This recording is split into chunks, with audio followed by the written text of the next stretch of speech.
marzo, Mercado Central.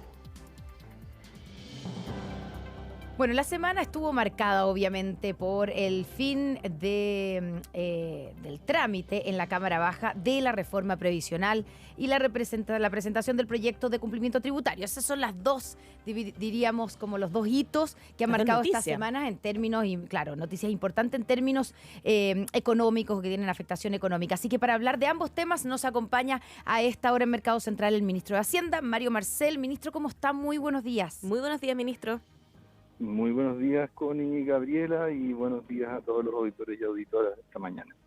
Ministro, lo comentaba Constanza, recién se aprobó la idea de legislar la reforma previsional esta semana, pero se rechazó el corazón del proyecto.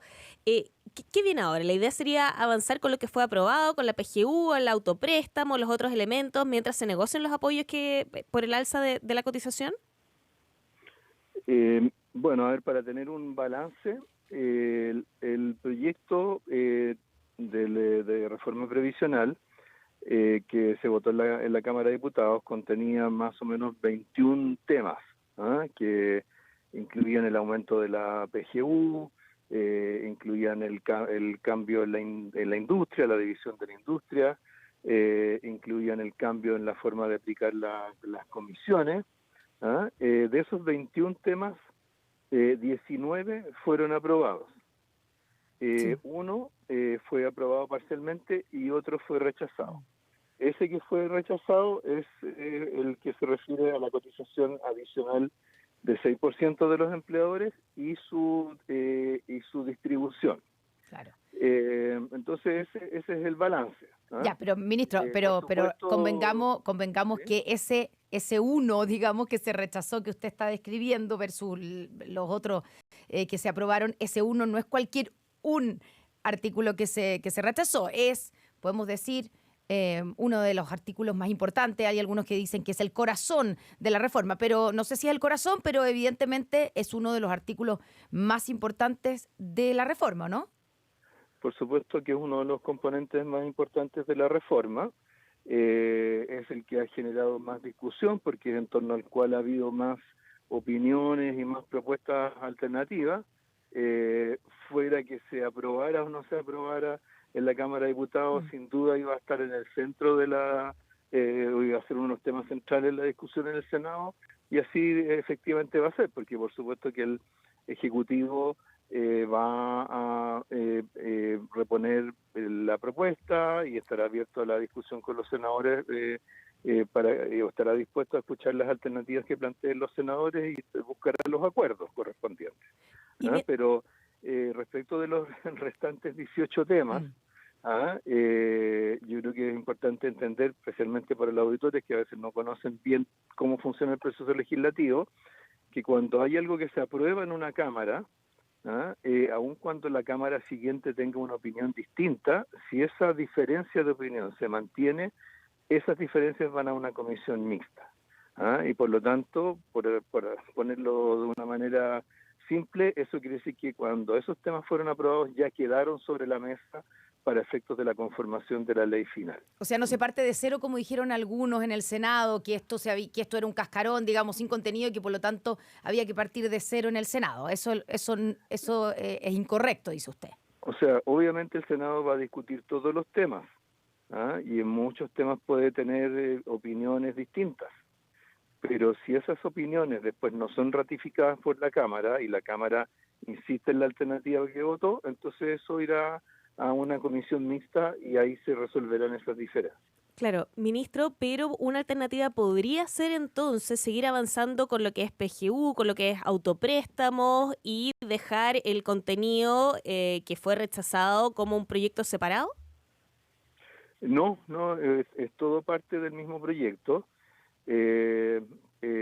Tenemos que entender que los sistemas de pensiones son sistemas que sus partes están muy interconectadas. Por ejemplo, la PGU, ¿cierto?, es muy beneficiosa para las personas que tienen muy pocas cotizaciones previsionales, pero al mismo tiempo uno quiere incentivar que se cotice. Entonces, si uno tiene un proyecto que es solo PGU, ¿cierto?, lo que va a ocurrir es que le va a quedar cojo el sistema, porque en la otra parte, ¿cierto?, que tiene que ver con el ahorro individual, con cómo se cubren ciertos riesgos que son más específicos, no tendríamos todavía una solución. Entonces, y esto se reflejó muy bien en la discusión en la Cámara, porque algunos parlamentarios argumentaban que se entregaban beneficios a personas que no habían hecho ningún esfuerzo de ahorro, lo criticaban el proyecto por eso, y otros lo criticaban porque solo entregaba beneficios a personas que tenían algún ahorro en su vida. En la realidad, distintas partes del proyecto se hacen cargo de esas distintas situaciones. Entonces, solo cuando lo ponemos juntos tenemos un proyecto balanceado y consistente. Ya, se entiende entonces que está descartada la posibilidad, que fue lo que ocurrió en algún momento con el proyecto del segundo gobierno de Sebastián Piñera, que se dividió la PGU para sacar adelante la PGU y se dejó el alza de la cotización en otro proyecto. Se entiende que está descartado. Pero usted dice, ministro, estamos conversando con el ministro de Hacienda, Mario Marcel, dice que el gobierno obviamente va a insistir, va a reponer el alza en la cotización, ¿cierto?, del 6%. Y va a reponer o va a insistir en esa reposición con la fórmula 3.3 para distribuir esa cotización adicional, considerando que, por ejemplo, demócratas, que se necesitan los partidos, los votos del Partido Demócrata, está pidiendo un 4,2 y un 1,8%, algunos en Chile Vamos estarían dispuestos a un 5,1 y republicanos dice 6,0. ¿Ustedes van a reponer el 3.3? ¿Van a insistir en esa fórmula? Claro, bueno, primero tenemos que tener claro de que en la Cámara de Diputados se votó en contra del aumento de la cotización de los empleadores del 6% y además de su distribución. Sí. Paradojalmente se votó a favor de algunos de los componentes del Seguro Social, por ejemplo, el mecanismo de igualación de pensiones de hombres y mujeres. Entonces, mucho lo que hay que reconstruir para que todo esto sea consistente. De partida, el aumento la cotización de los empleadores de 6% era algo que fue parte de los proyectos de la presidenta Bachelet y del presidente Piñera. Es como sorprendente que esa parte se haya votado en contra. Pero finalmente usted sabe, ministro, que más allá de lo que haya pasado en el pasado, digamos, o las incoherencias o no incoherencias, se necesitan en el Senado los votos y para eso necesita los votos de los partidos que yo le estoy nombrando porque no tienen mayoría. Entonces mi pregunta es, ¿el gobierno va a insistir cuando reponga ese artículo, el aumento de la cotización adicional del 6% con cargo al empleador, que se entiende que eso sí se va a reponer, la distribución, ¿la van a reponer en el 3.3 o estarían considerando otras alternativas como el 4.2, por ejemplo, el 4,2, 1,8? Claro, mire, yo creo que lo que hay que hacer frente a esto es ir un poco más allá de estos binomios que suman 6%, porque en realidad cuando uno dice 4, 2, 3, etcétera, lo que está hablando es de recursos que van a un cierto propósito, que se usan de una cierta manera. ¿Ah? Entonces, por ejemplo, podemos decir, por lo menos lo que escuchamos en el debate, es que de parte de la oposición, en relación a los aportes a las cuentas individuales, había apoyo, había acuerdo con que eso contuviera algún elemento de solidaridad intrageneracional, que es esta combinación del 70-30% en términos de cómo se distribuye, o sea, cómo se calcula el aporte a la cuenta de cada trabajador. Eso yo creo que ya es un avance importante. Segundo, como le decía, por ejemplo, se votó a favor del mecanismo de igualación de pensiones entre hombres y mujeres, dadas las diferencias de expectativa de vida que tienen. ¿Ah? Entonces, eso significa, eso requiere, ¿cierto?, que haya una parte de esa cotización adicional que vaya a ese propósito. ¿Ah? A ese propósito que en el fondo es como, se entiende, no puede, un componente más de seguro. Claro, si va todo, si el 6% va a la cotización individual, ¿de dónde se saca el financiamiento para ese seguro y para el otro componente?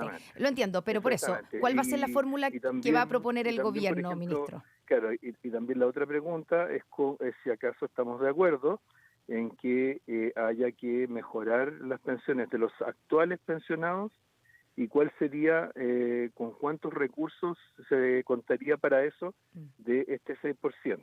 ¿No? Entonces yo creo que es más fácil a veces hacer las discusiones cuando uno parte por lo que quiere lograr que cuando parte por el mecanismo o la suma de dos números. Ya, se lo pongo de otra manera, porque entiendo que no quiere jugárselas por un número, lo entiendo, pero entonces, ¿esos objetivos se lograrían con una distribución de un 4-2, por ejemplo?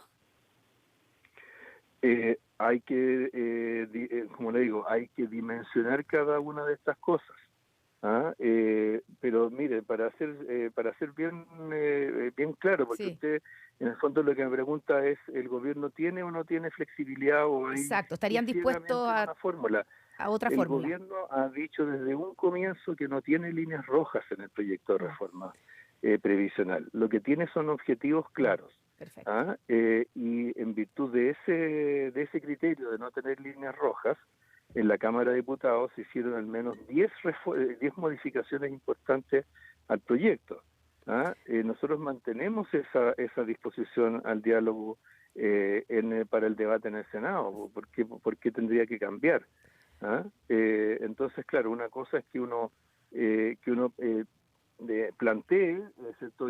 Llene un vacío que quedó en el proyecto por el hecho de haberse rechazado un artículo, pero otra cosa, ¿cierto?, es cómo se puede ir buscando acuerdos en términos de cómo en definitiva puede resolverse ese tema, y esa disposición del Ejecutivo va a existir siempre dejando en claro cuáles son los propósitos que busca. Claro. Y yo creo que esos propósitos son compartidos por una mayoría de parlamentarios y ciertamente son compartidos por la mayoría de la población. Sí, a propósito justamente de lo que decía, de que no existirían líneas rojas, el senador Rodrigo Galilea reiteró esta semana que la posición de Chile Vamos es justamente que la mayor parte, que los 6 puntos en el caso de él vayan a la cuenta individual, pero dijo que sí se habría una participación estatal en vez de una reformulación de la industria, y con eso vuelve nuevamente la figura o la opción de una AFP estatal.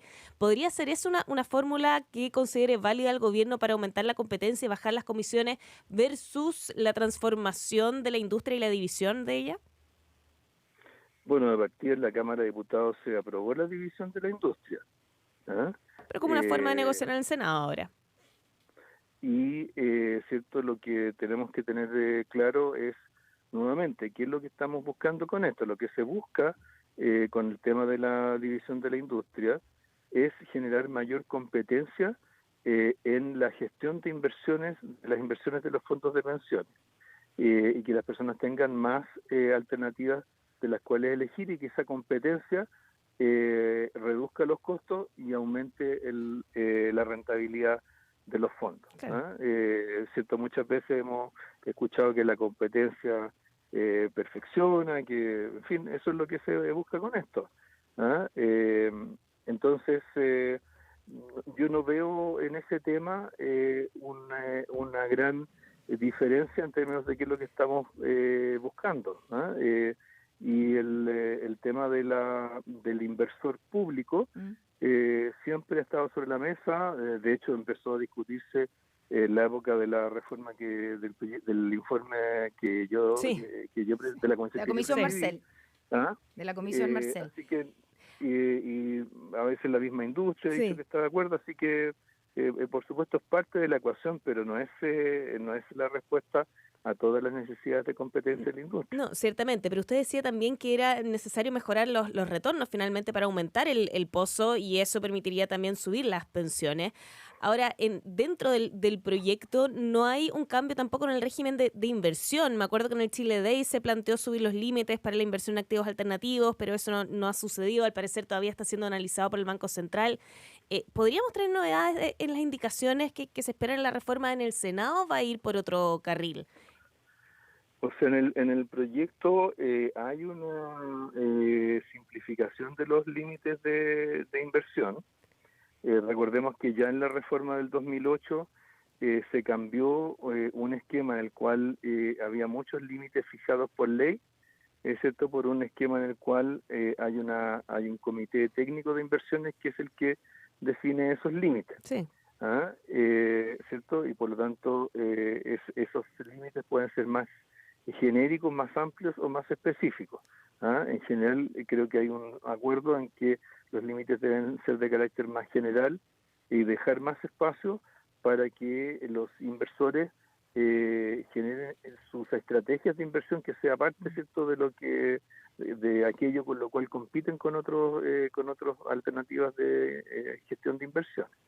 Así que ese es un tema que yo creo que está bastante avanzado, en torno al cual hay bastantes consensos, así que creo que digamos va a ir, no va a ser de los temas más complejos de discusión. Ministro, ayer conversábamos... Ahora, sí, perdón, perdón. usted hace referencia a los activos alternativos. Sí. En el tema de activos alternativos, creo que el debate o la discusión que tiende a generarse es que respecto de los activos alternativos muchas veces se les justifica desde el punto de vista de cómo hacer que la inversión de los fondos previsionales apoye la diversificación productiva, apoye la infraestructura, etcétera. Pero los límites para activos alternativos son comunes para activos alternativos en Chile y en el exterior. Sí. Y en general las AFP han tendido más bien a invertir en activos alternativos en el exterior. Uh-huh. Entonces, ese es un tema que, digamos, como de política pública, de régimen de inversiones que cada cierto tiempo resurge y es una discusión válida. Pero es una discusión que no se va a estar solucionando ni en esta reforma ni en el corto plazo. O sea, no es un tema que se resuelva a nivel de una gran reforma, ¿eh? Es un tema de búsqueda de instrumentos idóneos para diversificar las inversiones y que esa diversificación también ayude al desarrollo productivo del país. Estamos conversando con el ministro de Hacienda, Mario Marcel, aquí en Mercado Central. Ministro, junto con la tramitación de la reforma previsional esta semana, y muy relacionado, ¿cierto?, con la reforma previsional, usted presentó el proyecto de cumplimiento tributario con el que se busca recaudar el equivalente al 1,5% del PIB, precisamente para financiar, en parte, yo sé que es para otras cosas, pero en su mayor parte para financiar la PGU. Pero esto opera bajo el supuesto de que efectivamente se podrá recaudar esa cantidad de fondo. ¿Hay un plan alternativo para financiar la PGU si no se llega a ese monto? Porque hay cuestionamientos del mundo técnico a que se alcance esa meta. ¿O es lo único que se va a utilizar para financiar la PGU? Sí, a ver, primero para dos antecedentes respecto a esto. Primero, que es muy interesante que en la votación del proyecto de reforma previsional en la Cámara de Diputados se aprobó no solamente el aumento de la PGU, sino que se aprobó el articulado transitorio que lo ligaba a el aumento de ingresos estructurales por parte del Estado. Sí. Y eso fue aprobado con votos de toda la oposición, con la excepción del Partido Republicano. Uh-huh. Eso fue un cambio bien importante respecto a lo que habíamos visto en la discusión hasta ahora, porque hasta ahora, especialmente de parte de Chile Vamos, se planteaba simplemente aumentar la PGU sin necesidad de definir su financiamiento. Entonces ahora se reconoce que se requiere ingresos permanentes para financiarlo, y se aprobó entonces el articulado que así lo señala. Ahora, por supuesto, la pregunta es si esos ingresos permanentes van a venir efectivamente desde el proyecto de cumplimiento tributario, si se van a lograr. Exactamente. Y si no, ¿qué? Junto con eso, ¿cierto?, nosotros ingresamos el proyecto de cumplimiento tributario y por lo tanto ya vamos a poder empezar a discutirlo a contar de la próxima semana. En términos de la recaudación que ese proyecto puede generar, ese proyecto, como bien decía usted, tiene como meta generar un aumento de recaudación de 1,5% del producto. El aumento de la PGU solo cuesta más o menos 0,6% del producto. Otro 0,6% del producto es el costo fiscal de otras partes de la reforma previsional, particularmente del aumento de la cotización del 6% de los empleadores, porque ahí el Estado tiene que aportar, claro, como empleador de sus funcionarios, y también reduce sus ingresos por impuesto a la renta por los empleadores que cierto hacen la cotización de sus trabajadores. Uh-huh. Entonces, la reforma previsional tiene un costo de 1,2% del producto, un costo fiscal. El 0,3% restante, nosotros hemos señalado que en principio se destinaría a inversión en seguridad ciudadana, con lo cual se completaría la meta que fijó el presidente de incremento de 1.500 millones de euros en seguridad ciudadana. ¿Ya? Entonces, esa es como la aritmética del tema. La pregunta es si no se logra esa recaudación. Se lo pregunto porque hay cuestionamientos de algunos técnicos, digamos, que sostienen que es un poco optimista ese cálculo, Claro, digamos. considerando además que en los otros gobiernos, cuando se han hecho cálculos similares, el exministro de Hacienda, Ignacio Briones, cuando hacía cálculo de esto, cifraba lo que se podía recaudar con exenciones en 0,5. Claro, pero a ver, tengamos claro que en reformas tributarias anteriores el tema de cumplimiento tributario jugó un papel importante. Por ejemplo, en la reforma del 2014, que fue tan controvertida, ¿cierto? En la reforma del 2014 se introdujo la factura electrónica, por ejemplo, y eso ayudó a mejorar la recaudación. Y probablemente la mayor parte de la mayor recaudación que se produjo a partir de la reforma del 2014 vino de ahí más que de las otras modificaciones tributarias. ¿Ah? Nosotros hemos trabajado mucho con impuestos internos en términos de analizar en detalle cómo se generaría esa recaudación adicional, es parte de los antecedentes que se van a proporcionar. Pero por supuesto para recaudar el 1,5% del producto lo primero que tiene que ocurrir es aprobarse la legislación. Sí. ¿Ah? Entonces lo primero, ¿cierto?, que tenemos que hacer es eso. ¿Ah? Cuando empezamos a recortarlo por aquí, por allá, porque no me gusta, porque yo quiero privacidad para las personas y que no se puede levantar el secreto bancario o que sería muy abusivo en la colaboración eficaz en la fiscalización tributaria. Claro, ahí por supuesto se va agravando la base de recaudación. Entonces, creo que lo primero que es importante es que aprobemos el proyecto con las medidas que contribuyen sustantivamente a la recaudación. Claro, y a propósito, proyecto, sí. ¿sí? A propósito de eso, ¿cómo está viendo los tiempos de tramitación? Sí, mire, digamos, un referente que podemos tomar es cómo fue la discusión del proyecto de reforma tributaria anterior. En ese proyecto, en el componente de evasión y elusión, se dedicó 2 meses a la votación en particular. Eso fue el tiempo que se tomó para votar esa parte, y en la mayoría de los temas tuvimos apoyo transversal. Muchos temas hubo votos favorables de la oposición.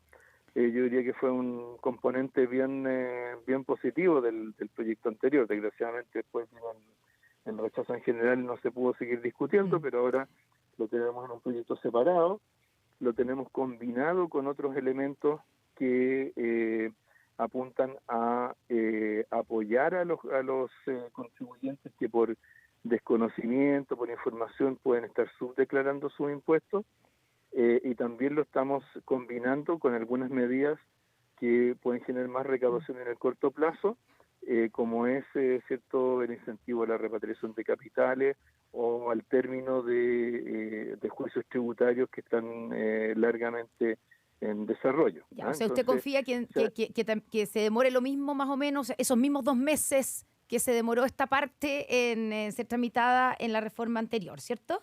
A partir de, tendríamos que contarlo a partir de marzo esto. Claro, eso sería en la Comisión de Hacienda de la Cámara de Diputados. Por supuesto, también tiene que haber una discusión en el Senado, pero no es voluntarista plantearse poder tener este proyecto aprobado al término del primer semestre. Creo que es algo que es posible. Yo creo que en general hay comprensión en el país, en el mundo político, de que no es aceptable que haya gente que abuse del sistema tributario, evadiendo impuestos o articulando estrategias societarias, etcétera, para aprovechar resquicios y pagar menos impuestos. Yo creo que los casos que hemos conocido, los casos de Factop con la falsificación, con la emisión de 10.000 facturas falsas, el caso del megafraude tributario, 250 millones de dólares de evasión tributaria. Yo creo que todo eso nos ayuda a comprender la magnitud del fenómeno de la evasión y por otro lado la inmoralidad que representa, además de, por supuesto, vulnerar la ley. Ministro, se nos acaba el tiempo, pero pensando, y necesito preguntarle sobre la otra parte del proyecto de reforma tributaria, o de la otra parte, ¿cierto? Primero, ¿cuándo vamos a conocer digamos, el proyecto de reforma de impuestos a la renta? Y concretamente le quiero preguntar por el impuesto corporativo, el impuesto a las empresas. Aquí en este mismo programa, hace pocas semanas, el expresidente del Banco Central y exministro de Economía, José de Gregorio, dijo que el impuesto a las empresas debiera bajar no al 25%, como está proponiendo el proyecto o como se La propone idea, claro. la idea, sino que al 20%, como era antes. ¿Existe esa posibilidad? Mire, en la comisión de expertos en la cual participó José Gregorio, que presidió Manuel Marfán, analizó el impacto económico, el impacto sobre el crecimiento de reducir la tasa corporativa, ¿ya? Y dijo que era apropiado, era una buena idea incluirlo dentro del pacto fiscal en la medida que fuera compensado fiscalmente, o sea, que hubiera alguna otra modificación que generara un aumento de recaudación que compensara por la menor recaudación que significa bajar ese impuesto. Ahora, bajar la tasa corporativa a 20% implica una pérdida de recaudación muy significativa y creo que hoy día no hay espacio para compensaciones de esa magnitud. ¿Ah? Yo creo que eso es la realidad. Sin embargo, cuando por lo menos si tomamos como referente lo que se planteó en la reforma tributaria anterior, que era bajar la tasa del 27 al 25, ya significaba irnos acercando a la mediana de los países de la OCDE, que está cerca de 24, un poco por debajo de 24. ¿Ah? Así que y digamos ese es uno de los lineamientos que el gobierno dio a conocer con el pacto fiscal. ¿Ah? Pero tenemos que tener claro de que hay una aritmética que hay que una aritmética fiscal que hay que resolver, pues no vamos a hacer una reforma de impuesto a la renta para terminar perdiendo recaudación si es que lo que estamos tratando es de generar ingresos para financiar todas estas medidas sociales que son prioritarias para la ciudadanía. Claro. O acercarse a la propuesta de la CPC.